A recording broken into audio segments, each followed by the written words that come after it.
տիկնայք և պարոնայք, հիմք ընդունելով կենտրոնական ընտրական հանձնաժողովի 2017 թվականի ապրիլի 9-ի, Հայաստանի Հանրապետության ազգային ժողովի 2017 թվականի ապրիլի 2-ի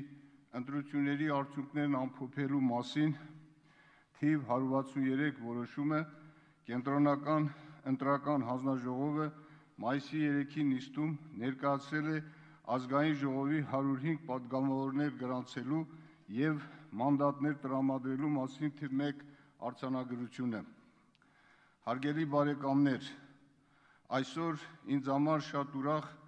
միաժամանակ պատվաբեր և պատասխանատու պահ է։ Հայաստանում բնակվող ազգային փոքրամասնությունների անունից շնորհակալություն եմ հայտնում իմ հայ ժողովրդին, Հայաստանի իշխանություններին, իդեմս Հանրապետության նախագահ պարոն Սերժ Սարգսյանի, երկրի օրենսդիր մանմնում ազգային փոքրամասնությունների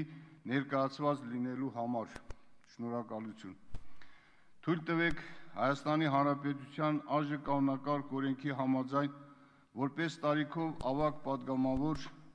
ազգային ժողովի 6-րդ գումարման առաջին նստաշրջանը հայտարարել բացված։